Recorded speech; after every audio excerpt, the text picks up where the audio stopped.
Second नाटक आमर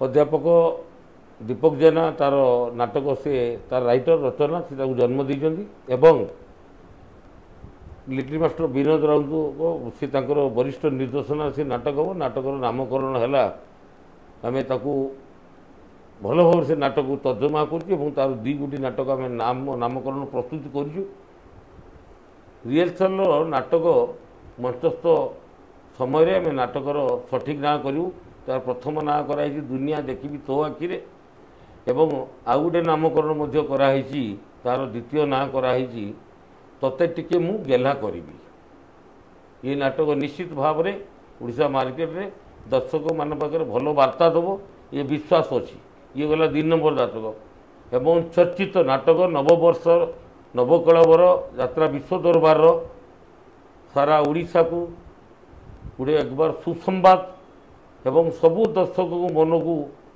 हईचई करने भाया मेघा नाटक आम प्रस्तुत करूँ से नाटकर नामकरण है सबू जानी चंद्रसेड़ा ये नाटकर नाट्यकार है नवघन राउल एवं निर्देशक हेले तापस थाई ये आमर थर्ड नाटक तेणु आम नाटक पर पूरा गुरुत्व देचु सबू राइटर डायरेक्टर बारंबार आम नाटक बाबद बसीचु वरिष्ठ गप हो सबू परे मु आशा करुँच नाटक निश्चित भाव में ए वर्ष 2024-25 वर्षर यात्रा विश्व दरबार सारा उड़ीसा रे ये नाटक माध्यम निश्चित तार सुनाम साउंटिब सबू परे ये विश्वास मुझे रखी सबू परे नाटक प्ले होला पर दर्शक माने कहे दर्शक को आमर भगवान सी जोटा को सिलेक्शन करेंगे सी जोटा को पसंद करेंगे आम से पसंद करूँ आलोक आ साउंड शब्द विषय कौन रही हाँ पार्टी यात्रा विश्व दरबार आम तो मार्केट रे आम गोटे माइल खंड हिसाब से विश्व दरबार सबू जगार परिचित अच्छी विश्व दरबार भल पाइबा यात्रा दर्शक मानकर बहु मात्रा रे विश्व दरबार सृष्टि कर जो आलोक साउंड बाबद कहूँ से बाबद आम बहुत जत्नवान आम तो यहाँ ए क्लास पार्टी बहुत भल थे आम चिंता कर नुआ लाइट एवं डेकोरेशन साइड आमर गेट कंप्लीट जो गेट था से गेट को आम परिवर्तन करूँ पेंडेल को एक प्रकार आम परिवर्तन करूँ जो लुहा लकड़ ताधे लगी आम स्टेनलेस स्टील करूँ एवं लाइट सफिशिएंट विभिन्न प्रकार लाइट ऑर्डर कराई कारण बर्तमान सार्फी जुग आस्ते आस्ते कमी जाऊँ सार्फी लोक बहुत वर्ष दर्शक देखिले सार्फी को आम कमे जो बर्तमान जो लाइट रे दर्शक आकर्षण हे दर्शक को बहुत भल लगे एवं पेंडेल मंच को जमी झलसेब से भाई लाइट बाबद आम व्यवस्था कर दिल्ली सहित बॉम्बे सहित कथा लाइट भी आम भल लाइट नुआ कर लाइट लगेवाई से प्रस्तुत हो बुक भी करूँ साउंड तो आप जानते आम साउंड सब डल्बी साउंड भल था आम थी बाबद साउंड सेक्शन भी बहुत जत्नवान हो भी गुड़ाए पैसा सारीचु मैनुआली आप जो मिक्सर फिक्सर था आम आउट कलु आम आप ऑटोमेटिक सब जिन यूज कर साजसज्जा डेफिनेट बहुत भल हम नवकलवर सबू विभाग में कलाकार नाटक रेकर्डेंस मेलोडी लाइट साउंड डेकोरेशन सबू विभाग में परिवर्तन अणाଯିବ दर्शक रुचि अनुसार आम चिंतित एवं से भाई कम करने आम प्रस्तुत होचु आप सबकि कर भल दर्शक को देवाई चाहिए किंतु तापर भी माने जे खर्चर भार टिकेट वृद्धि को लेकिन दर्शक मान असंतोष होती सबकि आप दर्शक मान चापी दौरान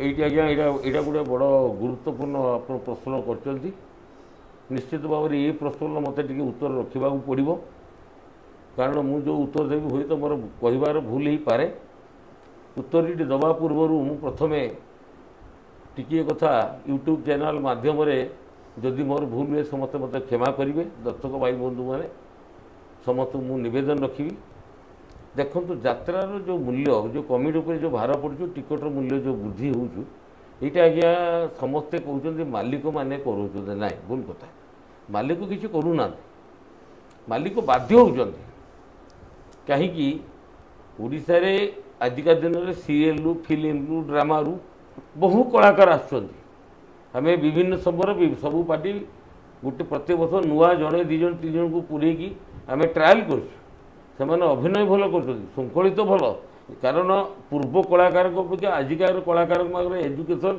ବହୁ ମାତ୍ରାରେ ସମସ୍ତେ ଏଜୁକେଟେଡ଼, କିନ୍ତୁ ଦର୍ଶକ ଆସିବା ଭିଡ଼ କମିଯାଉଛି। ଦର୍ଶକଙ୍କର ମନ ଆଜିକା ଦିନରେ ସେଇ ଯେଉଁ ଲିମିଟେଡ଼ ଗହମ ଗୁଟି ଗଣିତା ଭଳି ପୂର୍ବରୁ ଯେଉଁ ନାମୀ ଦାମୀ ଆପଣ ସୁପରଷ୍ଟାର କଳାକାରମାନେ ଅଛନ୍ତି, ଯେଉଁ ଦାମୀ ଦମଦାର ନାୟିକାମାନେ ଅଛନ୍ତି, ଭିଲିଆନ୍ ମାନେ ଅଛନ୍ତି, ଦର୍ଶକ ସେଇମାନଙ୍କୁ ନ ରଖିବା ଯୋଗୁଁ ଦର୍ଶକ ଯେ ପାର୍ଟିର ସେଇମାନେ ନାହାନ୍ତି, ସେ ପାର୍ଟି ସେଲ୍ ହେଉନି, ବେପାର କରୁନି କିମ୍ବା କମିଟି ବୁକ୍ କରୁନି। ଏଠି ଆଜ୍ଞା ଯାତ୍ରା ମାଲିକର କିଛି ଭୁଲ ନାହିଁ କିମ୍ବା କମିଟିମାନଙ୍କର ବି କିଛି ଭୁଲ ନାହିଁ। ଦର୍ଶକଙ୍କର ଯେଉଁଦିନ ପରିବର୍ତ୍ତନ ଆସିବ, ରୁଚି ଯେତେବେଳେ ଆସିବ, ଯାତ୍ରା ଭଲ ହେଉଛି, କଳାକାର ସେଠି ଡିମାଣ୍ଡ ରହିବନି। କଳାକାରକୁ ଯେଦିନ ଦର୍ଶକ ନ ଖୋଜିବେ, ଓନ୍ଲି ଯାତ୍ରାକୁ ଭଲ ବୋଲି ଭାବିବେ, ଯାତ୍ରା ଭଲ, ଯାତ୍ରା ଯିଏ କହୁଛୁ ଦେଖିବେ, ସେଇଦିନ ଡେଫିନାଇଟ୍ ଏଇ ଯେଉଁ ପୁରୁଣା କଳାକାର ଯେଉଁ ଅଛନ୍ତି, କାରଣ ଧରନ୍ତୁ ନାମୀ ଦାମୀ କଳାକାର, ମୁଁ କାହା ନାଁ ନେଉନି, ଯଦି ମାର୍କେଟରେ ଖୋଜାଯାଏ 2-3ଟି ହିରୋଇନ୍ ବାହାରିବେ, 2-4ଟି ହିରୋ ବାହାରିବେ, 2-3ଟି ଭିଲିଆନ୍ ବାହାରିବେ, ତ ପାର୍ଟି ତ ହେଲାନି ଗୁଡ଼ାଏ। ସେମାନେ 3 ଜଣ ଭିଲିଆନ୍ 3ଟା ପାର୍ଟିରେ ରହିବେ, 3 ଜଣ ହିରୋଇନ୍ 4 ଜଣ ହିରୋଇନ୍ 4ଟା ପାର୍ଟିରେ ରହିବେ, 4 ଜଣ ହିରୋ 4ଟା ପାର୍ଟିରେ ରହିବେ। ତ ସେଇଭଳିଆ କଳାକାରକୁ ନ ରଖିଲେ ନା ଦର୍ଶକଙ୍କର ଆସିବା ଭିଡ଼ ଜମୁଛି, ନା କମିଟି ପାର୍ଟିକି ବୁକ୍ କରୁଛୁ। ତେଣୁ ପାର୍ଟିରେ କୋଟି କୋଟି ଟଙ୍କା ଖର୍ଚ୍ଚ ହେଉଛି, ବର୍ଷ ଶେଷରେ ବ୍ୟବସାୟ ବିଫଳ ହେଉଛି, ମାଲିକ ଘର ଦ୍ୱାର ଜାଗା ବାଡ଼ି ଲୋନ୍ କରିକି ହଇରାଣ ହେଉଛି, ପେମେଣ୍ଟ କରିପାରୁନି। ଏଇଟା ହେଉଛି ପ୍ରୋବ୍ଲେମ୍। ଯଦି ଦର୍ଶକ ଆଜ୍ଞା ଯାତ୍ରାକୁ ଯାତ୍ରା ହିସାବରେ ମାନିନେବେ, ସେଠି ଆଉ କଳାକାର ବାଛିବେ ନାହିଁ। ସେ ଜାଣିବା ଦରକାର ଯାତ୍ରା ଅମିକି ପାର୍ଟି ଯାତ୍ରା ବହୁତ ଭଲ କରୁଛି, ଆମେ ଯାତ୍ରା ଦେଖିବା। ସେଠି ଦୈତାନନ୍ଦଙ୍କୁ ଖୋଜିବେନି, ସେଠି ସଞ୍ଜୟ ବାବୁଙ୍କୁ ଖୋଜିବେନି, ସେଠି ଆପଣଙ୍କର ଦୟାନିଧି ବାବୁକୁ ଖୋଜିବେନି, ସେଠି ନରୀ ବାବୁକୁ ଖୋଜିବେନି, ସେଠି ଟିକିନା ସ୍ୱାଇଁକି ଖୋଜିବେନି, ସେଠି ଭାରତୀ ପଣ୍ଡାକୁ ଖୋଜିବେନି, ସେଠି ଆପଣଙ୍କ ନମିତା ପାଣିଗ୍ରାହୀକୁ ଖୋଜିବେନି, ସେଠି କାବେରୀ ପଣ୍ଡାକୁ ପାଣିକି ଖୋଜିବେନି। ଯେଦିନ ଏଇଟା ଦର୍ଶକମାନଙ୍କର ବନ୍ଦ ହେବ, ସେଦିନ ଡେଫିନାଇଟ୍ ଆପଣ ଯାତ୍ରାର କଳାକାର ବହୁ ମାତ୍ରାରେ ଆସୁଛନ୍ତି ଏବଂ କଳାକାରଙ୍କର ଦରମା କମିବ। କଳାକାରଙ୍କ ଦରମା କମିଲେ ଡେଫିନେଟଲି ଆପଣ ଯାତ୍ରା ରେଟ୍ କମିବ, ଯାତ୍ରା ରେଟ୍ କମିଲେ ଟିକଟ ରେଟ୍ କମିବ। ତେଣୁ ସବୁ ଦର୍ଶକ ହେଲେ ଆମ ପାଇଁ ଭଗବାନ। ସିଏ ଯଦି ଏଇ ଆଶୀର୍ବାଦକୁ ସବୁ ଦର୍ଶକ ଯଦି ଗ୍ରହଣ କରି ନିଅନ୍ତି, ମୁଁ ବୋଧେ ଭାବୁଛି ମୋର ଚିନ୍ତାଧାରା ଯେ ନିଶ୍ଚିତ ଯାତ୍ରାର ରେଟ୍ ବି କମନ୍ତା ଏବଂ ଟିକଟ ହ୍ରାସ ବି ହୁଅନ୍ତା। ଶେଷରେ ଯାତ୍ରା ଦର୍ଶକମାନଙ୍କ ପାଇଁ କ'ଣ କହିବେ, ଆଉ କ'ଣ କହିବେ? ଯାତ୍ରା ଦର୍ଶକ ଦେଖନ୍ତୁ, ଯାତ୍ରା ଦର୍ଶକ ହେଲେ ସିଏ ହେଲେ ଆମର ଭଗବାନ। ଆମେ ଯାହା ବି ଆଜି କହୁଛୁ ଏଇ ଆପଣଙ୍କ ଚ୍ୟାନେଲ୍ ଆଗରେ ବା ମନ ଭିତରେ ଯାହା ପ୍ରସ୍ତୁତି ଆମେ ଲାଗିଛୁ, ସବୁ ଦର୍ଶକ ଭଗବାନଙ୍କ ପାଇଁ। କାରଣ ସେମାନେ ଏ ଯାତ୍ରା ବ୍ୟବସାୟର ସେମାନେ ହେଲେ ଜଣେ ଜଣେ ସଫଳ ଦର୍ଶକ। ଟିକଟ କାଟି ଯାତ୍ରା ଦେଖିଲେ ଯାତ୍ରା ଇଣ୍ଡଷ୍ଟ୍ରିକୁ ସଫଳ ଆଣିଦେବାର ତାଙ୍କର ମୁଖ୍ୟତଃ ଭୂମିକା। କାହିଁକିନା ଯାତ୍ରାଟା ଆମେ ସିନା ଆଜ୍ଞା ମାଲିକ ହିସାବରେ ଇନଭେଷ୍ଟମେଣ୍ଟ କରି ଯାତ୍ରା କରୁଛୁ, କିନ୍ତୁ ମୁଁ ତ ସବୁବେଳେ କମିଟି ଆମ ବ୍ୟବସାୟରେ ପାର୍ଟନର ବି ମନେ କରେ। ଆମେ ଯଦି 10 କୋଟି ଟଙ୍କା ଇନଭେଷ୍ଟମେଣ୍ଟ କରୁଛୁ, ସେମାନେ 10 ଲକ୍ଷ ଟଙ୍କା ଇନଭେଷ୍ଟମେଣ୍ଟ କରୁଛନ୍ତି। ଯାତ୍ରାରେ ଦର୍ଶକଠୁ ଆରମ୍ଭ କରି ଦୋକାନ ବଜାର ସେମାନେ ଅଛନ୍ତି, ସେମାନେ ଟିକଟ କାଟୁଛନ୍ତି ଯାତ୍ରାରେ, ସେମାନେ କିଛି ଲସ୍ କରୁନାହାନ୍ତି। ଲସ୍ 2 ଜଣ କରୁଛନ୍ତି, ଯାତ୍ରା ପାର୍ଟି ମାଲିକ ଏବଂ ଯାତ୍ରା କମିଟି। ତେଣୁ ଦର୍ଶକ ଯଦି ଆମକୁ ଆଶୀର୍ବାଦ ଦେବେ, ନିଶ୍ଚିତ ଭାବରେ ଯାତ୍ରା ବିଶ୍ୱ ଦରବାର ବହୁ ଆଗକୁ ଯିବ। କାହିଁକିନା ଆମେ ଓଡ଼ିଶାରେ 30ଟା ଜିଲ୍ଲାରେ କୋଣ କୋଣରେ ସବୁ ପ୍ରକାର ଦର୍ଶକ ଯାତ୍ରା ବିଶ୍ୱ ଦରବାରକୁ ଭଲ ପାଇବାର ବହୁ ମାତ୍ରାରେ ମୁଁ ଅନୁଭବ କରୁଛି। କାରଣ ଯାତ୍ରାର ବ୍ୟବସାୟ ହେଉଛି, ଯାତ୍ରା ସଫଳ ଜାଗାରେ ପହଞ୍ଚି ପାରିଛି। ତେଣୁ ବହୁତ ଦିନ କମ୍ ଦିନର ପାର୍ଟି, ମାତ୍ର 12 ବର୍ଷ 11 ବର୍ଷ ପୁଲା 12 ବର୍ଷ ଚାଲିବ। ତା ଭିତରେ କୋଭିଡ଼ ମହାମାରୀ ବି କିଛି ଦିନ ପାର୍ଟି ସବୁ ବନ୍ଦ ଥିଲେ। ତେଣୁ ଦର୍ଶକ ସବୁକିଛି, ଦର୍ଶକକୁ ମୁଁ କେଉଁଠି କହିବି, ପୁରୀରେ ମହାପ୍ରଭୁ ଜଗନ୍ନାଥଙ୍କୁ ମୁଁ ଯେତିକି ଆମେ ଆମର ଭକ୍ତି ରହୁଛୁ, ସମ୍ମାନ ନେଉଛୁ, ମଧ୍ୟ ଦର୍ଶକ ଭାଇ ଭଉଣୀମାନଙ୍କୁ, ଦର୍ଶକ ବନ୍ଧୁମାନଙ୍କୁ ଆମର ସେତିକି ସମ୍ମାନ ନେଉଛୁ। କାରଣ ଏଇ ଯେ କଳା ଏବଂ କଳାକାର, ଏଇ ଯେଉଁ କଳାର ବିକଶିତ ଆଉ କଳାର ଯେଉଁ ପ୍ରଭାବ, କଳାର ଯେଉଁ ସୁପ୍ରଭାବ ସାରା ଓଡ଼ିଶାରେ କଳାକୁ ବଜେଇ ରଖିବା ଏବଂ ବଞ୍ଚେଇ ରଖିବା, ମୁଁ କହିବି କମିଟି ଏବଂ ମାଲିକଙ୍କ ଠାରୁ ଦର୍ଶକମାନଙ୍କର ଭୂମିକା ଅଧିକା। ତେଣୁ ଦର୍ଶକ ସବୁବେଳେ ପାଇଁ ଆମ ପାଇଁ ମଙ୍ଗଳ। ଦର୍ଶକ ସବୁବେଳେ ଯାତ୍ରା ମାଲିକ, ଯାତ୍ରା କମିଟି, ଯାତ୍ରା ଆର୍ଟିଷ୍ଟମାନଙ୍କ ପାଇଁ ଦର୍ଶକ ମୋଟାମୋଟି ଆଜ୍ଞା ଭଗବାନ। ତେଣୁ ଦର୍ଶକ ପାଇଁ ମୋର କିଛି କହିବାରେ ତାଙ୍କୁ ସବୁବେଳେ ତାଙ୍କୁ ମୋର କୋଟି କୋଟି ପ୍ରଣାମ। ଯାହା ହଉ ଆପଣ ଆଜି ଆପଣଙ୍କର ବ୍ୟସ୍ତ ସମୟ ଭିତରୁ ସମୟ ବାହାର କଲେ, ଆପଣଙ୍କ ଅନୁଷ୍ଠାନ ବିଷୟରେ କହିଲେ ସେଥିପାଇଁ ମୁଁ ଆପଣଙ୍କୁ ବହୁତ ବହୁତ ଧନ୍ୟବାଦ ଦେଉଛି।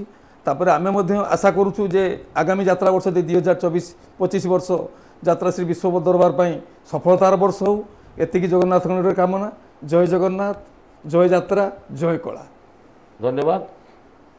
ଆପଣ ପ୍ରଥମେ ଆପଣ ସନ୍ତୋଷ ବାବୁକୁ ଧନ୍ୟବାଦ ଦେବି।